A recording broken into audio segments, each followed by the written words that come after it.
In the desolate wasteland, there are many individuals who wouldn't think twice about ending your life, whether it be to simply take your stuff, or indeed for the sake of killing.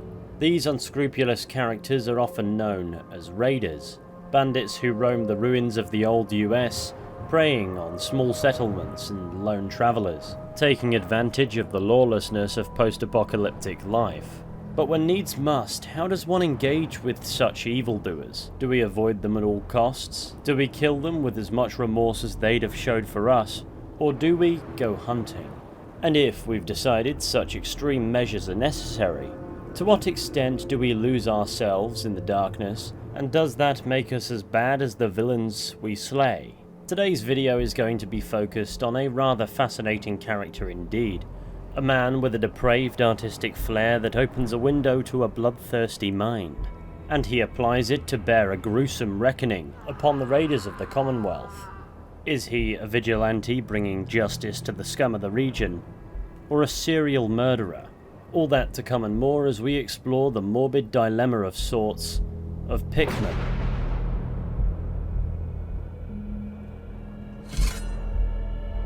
Thanks to @DarkestEnvy for the video idea. Your input is much appreciated. So, there are a couple of potential icebreakers for this particular adventure. The mayor of Goodneighbor, a ghoul who looks a bit like a pirate, named Hancock, may send you to scope out an art gallery in the north end of Boston. Or while out exploring, you may encounter some freshly killed raiders with a document in their possession titled Pickman's calling card, that rather simply reads, "Pickman was here. Find me if you dare," complete with the outlined depiction of a love heart that appears to have been drawn in blood. It appears to be a goading remark aimed at more raiders. These bodies can be found widely throughout the Commonwealth, but increase in regularity as you approach Boston's North End, apparently. And these murdered raiders aren't always found in solitary scenarios. Sometimes there's a group of up to 3. And so it would seem whoever killed these raiders, this Pickman, is capable of dispatching these often experienced outlaws, and is confident if not cocky in these abilities, as suggested by the letter, taunting other raiders to seek him out if they so dare. And does that lead us anywhere? It sure does. You see, the art gallery in the north end of Boston that Hancock wants us to check out is named Pickmans Gallery. For the sake of good direction, because map markers in Fallout 4 can be a tad misleading at times, you need to pass between the two halves of a ghoul-infested graveyard, down an alley between 2 buildings, and then right until you see a gate that you'll need to pass through, allowing you to approach Pickmans Gallery from the north, as that's the direction the entrance faces. If you approach from the south, you'll probably wind up in a boxing gym, which is a horror in its own right, but we aren't here to be turned into a walking cauliflower. The entrance is a hard-to-miss red door situated within a quaint courtyard that's so cozy it's even complete with a sophisticated lovely bin fire. And another dead raider. Just to inform us, we are indeed in the correct place, and this Pickman's Gallery refers to the same Pickman as the raider killing Pickman we may have encountered notes from already. And so it's clear the true party begins within.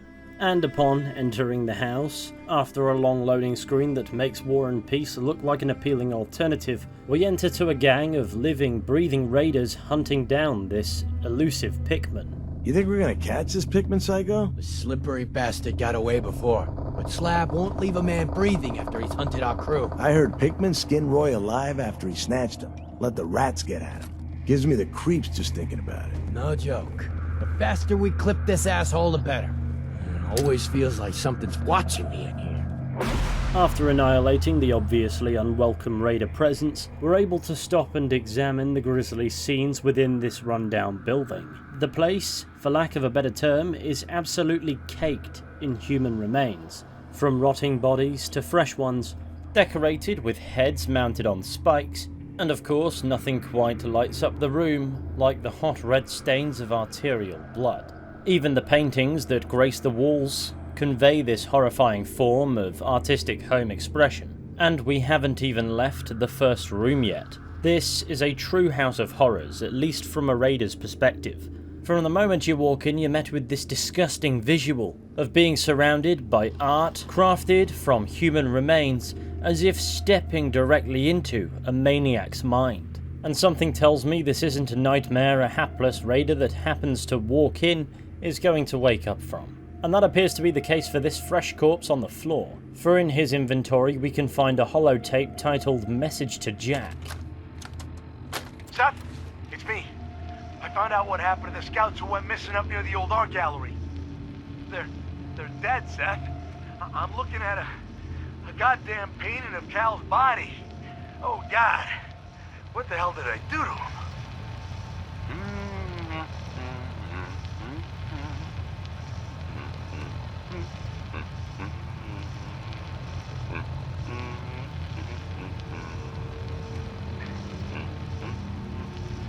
Who the hell is there?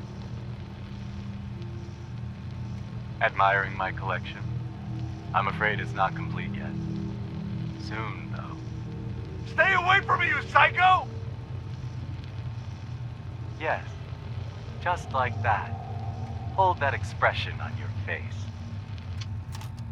So to unpack that recording documents a raider's discovery of his deceased friends, the realization that Pickman then paints their freshly killed bodies, and then he comes face to face with this Pickman that we've only read and heard about. Now we're graced with his voice, and it isn't by default the intimidating boom of a mad capable loony.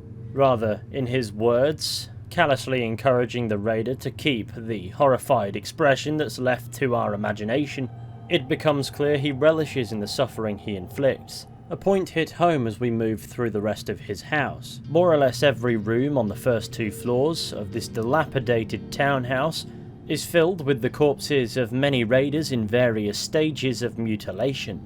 The intact ones all appear to possess the Pickman was here calling card, suggesting his intent to dump a few bodies out in the wasteland to taunt raiders to come and find him, so he would have more victims long term.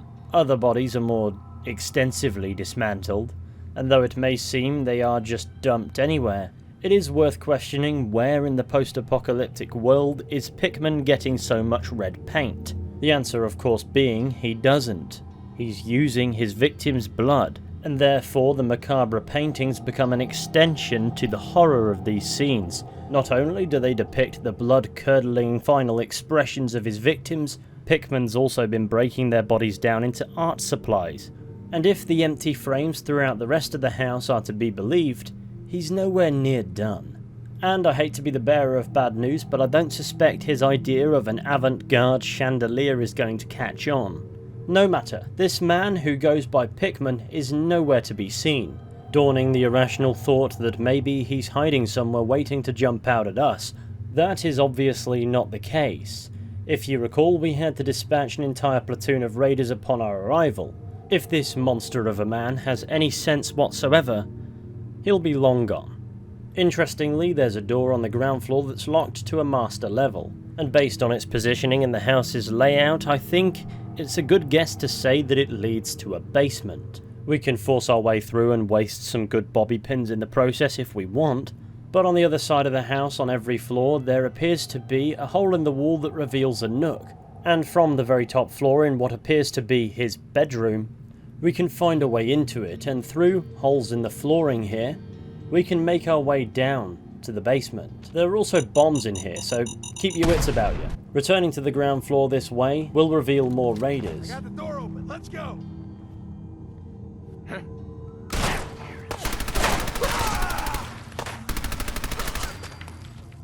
It would seem they really want this man dead, and though I don't have sympathy for them as such, I don't exactly blame them either. In the basement we can find the biggest painting that appears to portray dead hands rising from the fires of hell before an eye, and a delightful can of red paint sitting in a bloody puddle.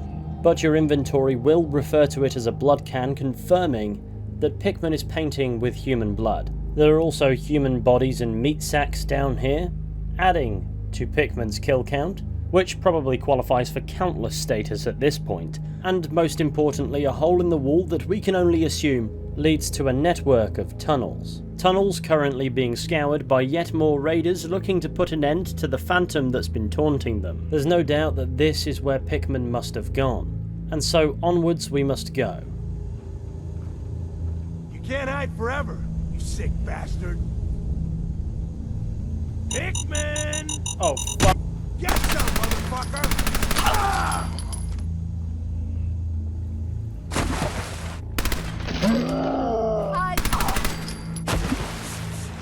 Hear that?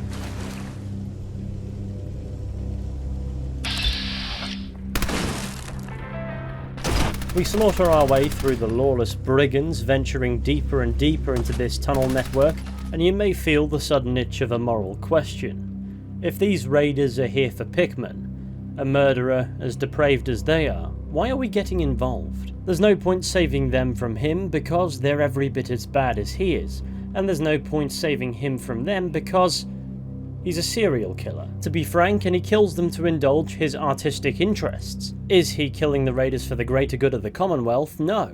Does it have an impact on the greater good of the Commonwealth? Maybe. But is he killing because he has to, or is he killing because he can and he likes it? And will it make him dangerous down the line?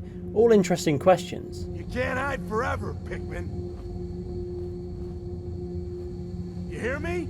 You're a dead man! So what is it that's driving us forward at all to get to the bottom of this pit? Curiosity, mainly.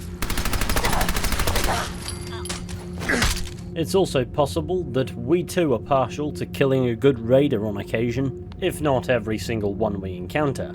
Anyway, before terribly long, we and the raiders catch up with this Pickman. Finally got you, Pickman. So if we want Pickman to remain alive, even if only for the time being, we need to intervene and kill the raiders who want him dead. That was close. Thank you. Those people deserved worse than death. Why did they want you so badly? A small disagreement. They objected to my hobby of collecting their heads. Let me repay you. What did you have in mind? A gift. Nothing more.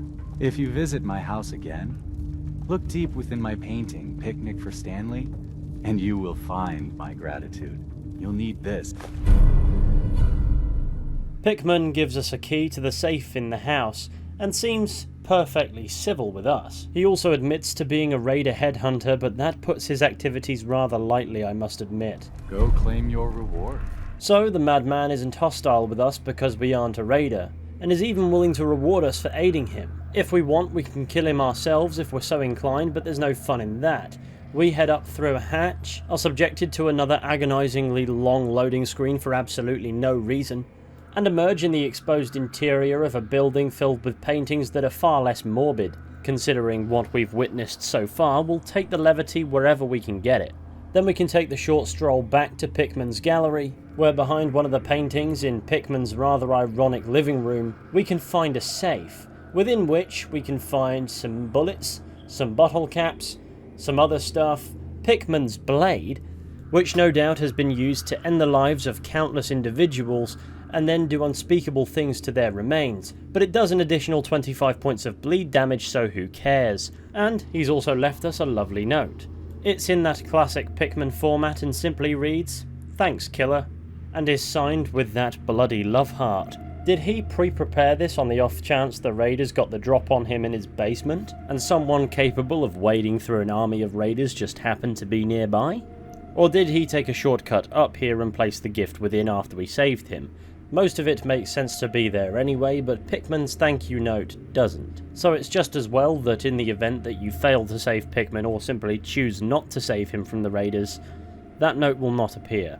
So he's managed to slink up and pop it here, as indicated by the fact that master lock door that leads to the basement is now wide open. And sure enough, if we re-investigate the basement, and by that I also mean by extension the tunnels, Pickman is gone. See you around, killer. I think he makes it rather clear he's not going to pack in his hobby anytime soon, so we can only assume he's off finding more raiders to slaughter. So what is the main takeaway from this? Well, Pickman is fundamentally a serial killer. He actively seeks raiders out, tortures them, kills them in ways that can only be described as cruel, and then relishes in defiling their remains. And often he kills to leave goading messages drawing more to him so he can kill more people. He doesn't fight back in self-defense, he's waging war. He refers to it as his hobby, suggesting he does take pleasure in it, so I doubt he's fundamentally interested in right and wrong. It's more likely that the high-risk game of killing raiders is simply more interesting than murdering in the streets of Diamond City, or indeed Good Neighbor, because the challenge is in the kill, not avoiding the consequences of carrying it out. Sure, raiders aren't easy targets like innocents, but innocents are more likely to be missed, risking him being pursued by a far less disorganized faction, with members just as dangerous and capable as your average raider, if not more so. This would mean the route he's taken is logical rather than moral. His character is deliberately quite vague, so he may very well be indulging a personal vendetta we simply aren't privy to. But considering the game he's deliberately crafted out of these murders, I'd be surprised if his motives extended beyond simply enjoying it.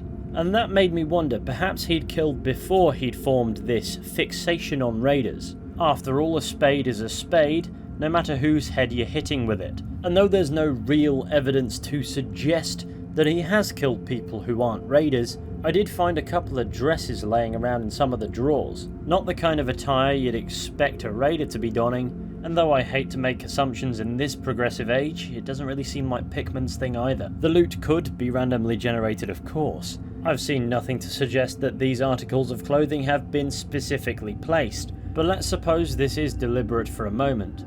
He's a very twisted guy, so could he have started killing before he developed a code specifying what caliber of prey he hunted, henceforth deploying pragmatism, as it heightens his slim chances of long-term activity, leading to the current situation in which we observe him mostly thriving, albeit in a perverse way. And with that, I'll move off that point because I'm aware it's quite weak. But the argument I'm trying to make is just because he's targeting the morally insufficient for the time being, doesn't make him any less of a threat to people who don't deserve this twisted fate. More than anything, however, Pickman seems to be a commentary on the player. He kills, the player character kills.